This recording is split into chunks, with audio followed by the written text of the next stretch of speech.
Okay, great. Last time we talked about how momentum is conserved. Under what circumstances is momentum conserved? Sure. Brandon. Okay. Basically, always. If there's an outside force, well, a net force is just a change in momentum over a change in time, as Isaac Newton said. So, and if we have that, like if I have a friction force, if I got a physical system here, got some carts rolling, maybe unequal masses. In the next couple of days, we'll get to how complicated that is. Oh, look how the so if you had equal masses and they bump each other, I didn't show you the scary stuff yet. If you have equal masses, they bump each other, momentum just transfers from one to the other. One will stop and one will go. Okay, but if you have one that's lighter, the lighter one can and will just bounce back off the heavy one. Okay, we're kind of building up to that. Okay, we haven't even examined two dimensions yet, and we still won't today. Okay, we're just getting a feel for momentum. And notice how these are magnetic carts. They don't even touch physically. The magnetic field, the magnetic force transmits momentum. Like magnetic field has no mass, and yet it transmits momentum from one cart to the other. It's because momentum is real in the universe. That's a thing it's a property that all things have to have, but mass isn't. We'll get into it more next semester. There are massless objects actually, and forces and effects. Okay. Basically, in honors physics, momentum is conserved. The one exception is where there's an outside force acting on the system, but if I have like friction with the earth as that outside force,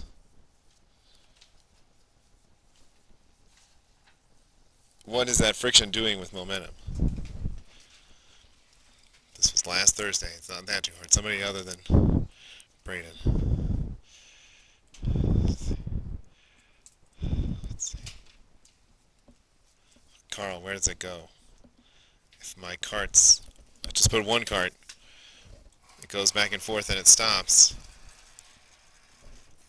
If momentum is conserved, how does it end up stopping? Friction took it where? Yeah, to the earth. Okay, momentum is m times v. Okay, so the less mass, the more velocity you should see with the same momentum.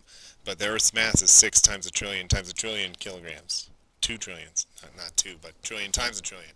10 to the 24th power. You don't even measure the change in velocity of the Earth. Okay, it's too big. So it really is conserved throughout the universe, if the universe is just one system. Right? It can only enter or leave the system. That's the only way it's not technically conserved, but I don't think that counts. It's conserved. Okay, so we classify our collisions 3 different ways. Let's use blue for the nice one.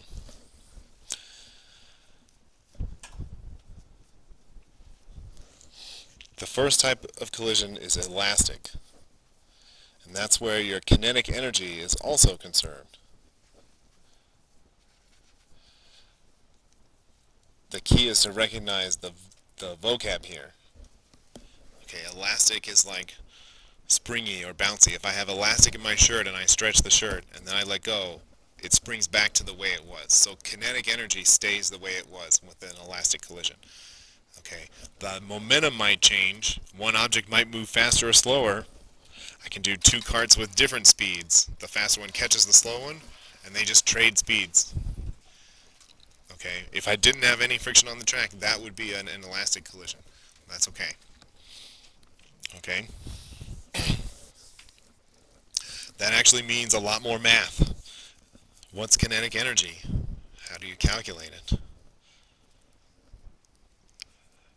We didn't memorize? Oh dear. Sure, yeah. 1/2 mv squared. Does that mean, yeah, you might have to take 1/2 mv squared for each object before the collision and after the collision and make sure the total stays the same. Yeah, that's a lot of work. Okay, but yes, that's true. That's what we could do. I think it's tomorrow. One of these lessons is about me showing you some shortcuts. We, of course, have the opposite then, inelastic, and that's the one to watch out for. This is the sneaky one, actually, because of what the third one is. If elastic means you bounce back to normal, everything's like it was, kinetic energy is conserved, then inelastic is kinetic energy not conserved. Oh, well, that's silly.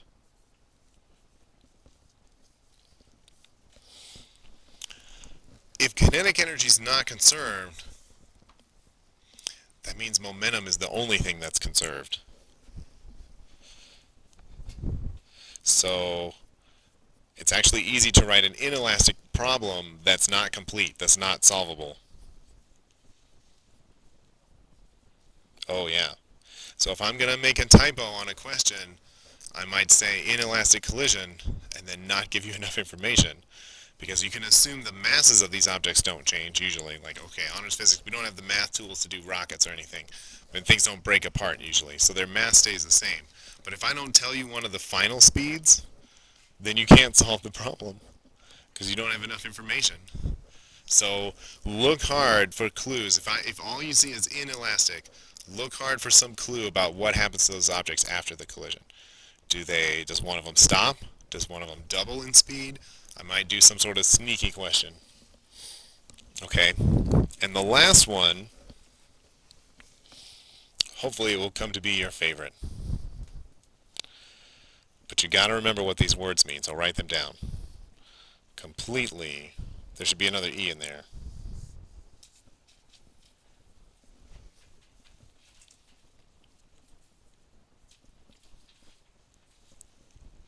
You might also have it called perfectly inelastic.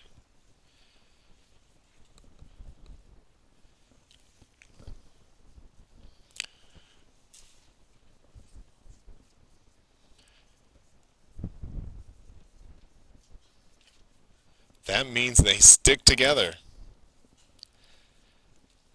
Sorry, I'm blocking it.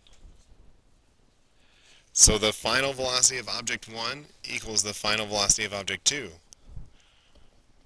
They stick together. That means you can, after the collision, you can add the masses together. And you're solving for just one final velocity. Oh.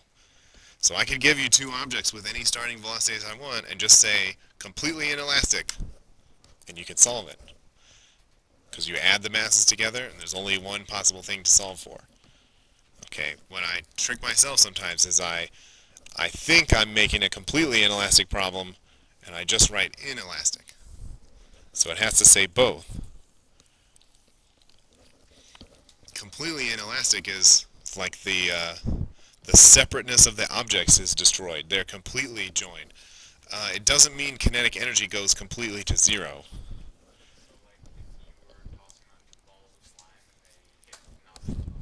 That is completely inelastic. Okay. Let's see. Aside from friction, I think you could calculate that that's maximum kinetic energy loss. And there's a proof with algebra that I'm not going to do because it takes forever and because I think you can kind of accept it, right? If two objects stick together so their final velocities are the same, there's no way kinetic energy can be conserved. Because they had to have, so even if one object was at rest, they had to be moving towards each other now. And now they stuck together, and momentum is conserved in our universe, whether we like it or not. So you can't have more kinetic, if they attach, and now it's one object with more mass and less velocity, you can't have the same amount of kinetic energy. You can prove it. Okay. So it must lose kinetic energy. They stuck together. Your final mass equals m1 plus m2. Normally the mass doesn't change, but they can attach like that. You can even think of it as some energy has been spent to actually like lock these things together or attach them. They like that took some work to make one object out of two. Generally it does. Okay. How come there's no completely elastic or perfectly elastic or 100% elastic? This is more of a language question. Any future English majors? Because, sure.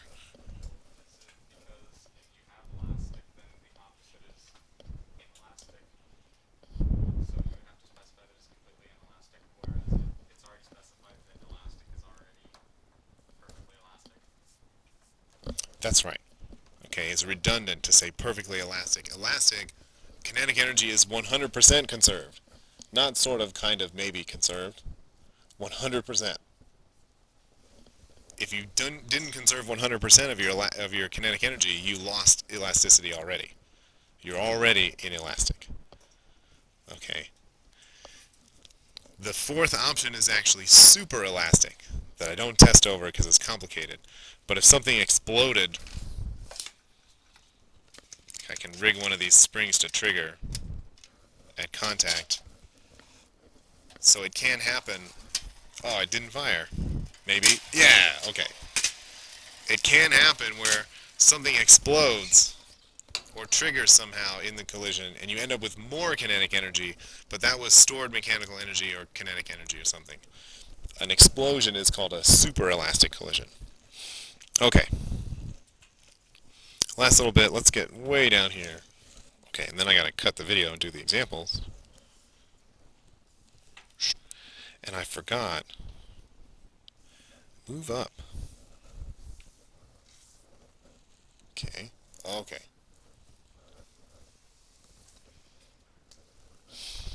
My goodness. Should I not cover the thing with text? Maybe that's the problem.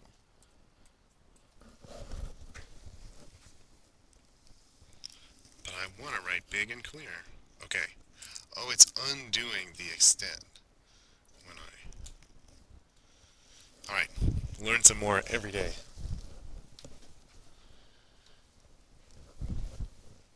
About software design mostly. Okay. Other keywords. When things collide head on, or you might say one-dimensional. Later this week we'll get to two-dimensional. That's what's happening with my carts on my track. We're somehow, either by delicate balance,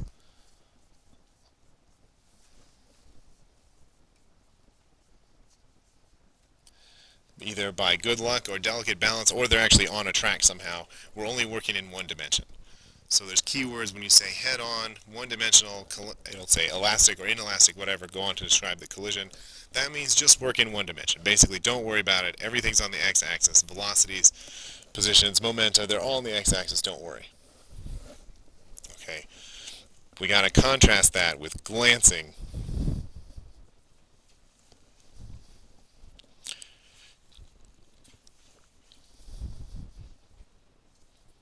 If two things have a glancing collision, they hit at an angle. And you need x and y at least.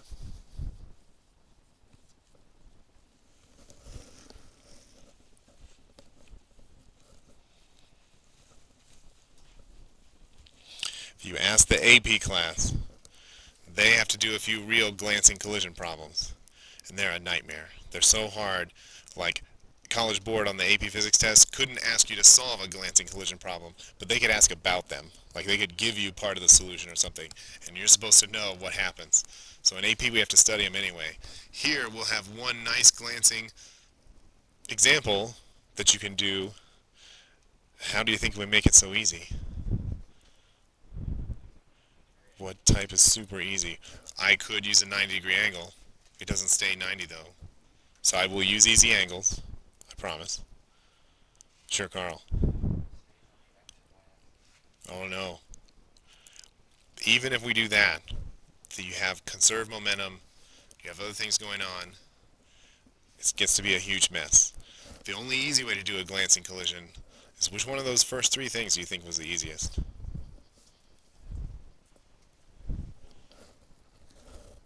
Oh, I gotta stop.